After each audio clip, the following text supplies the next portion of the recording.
But of course, every team's different, and every coach has a different approach to coaching his team.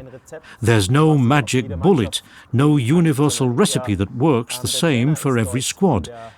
Instead, a coach is required to manage a variety of personalities. He has to know the mentality of each and every one of his players, because there might be some players who don't need to be coached, who don't need to be constantly told how great they play or what terrific players they are. On the other hand, there might be some players on your team who need to be encouraged when they're in a slump. They might need a pep talk before and after each game. Some players are just not as mentally tough as others, and those players need to be treated with kid gloves. They might even need to be pampered a little.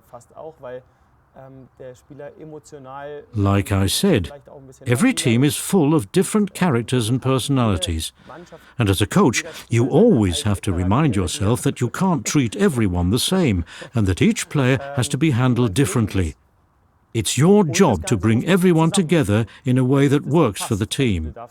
You just can't have 10 alpha males on your squad. What do you mean by pampering players? Can they come by whenever they want? No, everyone needs to be held accountable, of course. When you're coaching on the amateur level, you have to respect the fact that family and the job comes first. You just can't argue against that. This is how they make a living. When a player is late for every practice session, you have to address this openly, together with the whole team, just to make sure that he really does have legitimate reasons for coming late. Maybe he does have to work overtime, or there are some issues regarding his car or public transportation. There could be many reasons. You simply should try to keep everything out in the open to make sure there's nothing brewing underneath. You have to communicate with your team in order to keep the team chemistry intact and to make sure everyone is held accountable. And this is before practice. Yes, just before the training session officially starts, we all come together and discuss the absent players. Player A is injured, Player B is stuck in traffic, and Player C has to work overtime. What if you haven't heard anything from a player? That's a different story, of course, but that's what rules and regulations are for. On our squad, the players come themselves up with the fines to pay for unexcused absences. And you then usually get an explanation afterwards. Like I said, over time you'll develop a feel for your team, especially if you put it together yourself. Well, some coaches are unable to do that. Sure, but it also depends on how long you've been with the club. When you join a new club, you won't be able to put together the entire team. There'll be many players that have been with the club before you arrived.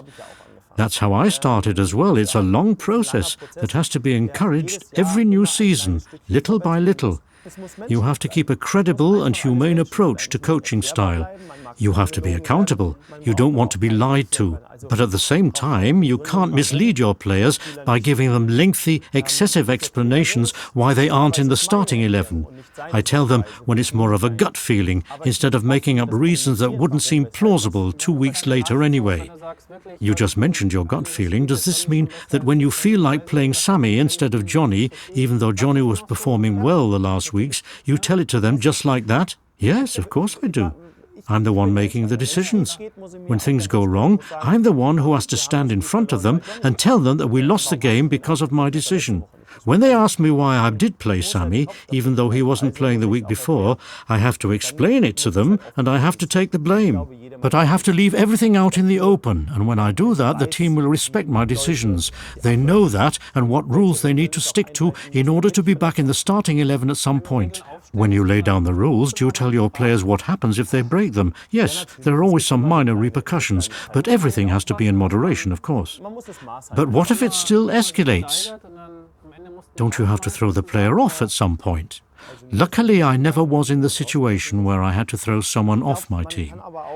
I believe that most decisions that might have been made somewhat over-emotionally can be straightened out if you either sleep a night on it, or if you really reflect on what actually happened and what the reason was that it happened. Maybe there are cases where you have to admit that you overshot the target and therefore need to correct your decisions. Then you should revoke your argumentation in front of the whole team. and tell them that you overreacted. In that moment you thought you made the right decision, but you slept a night on it, and now you have to admit that you were wrong, and now you're doing it differently, and then everyone will back this decision. No one wants to be punished, and no one wants to be the one laying out punishments all the time.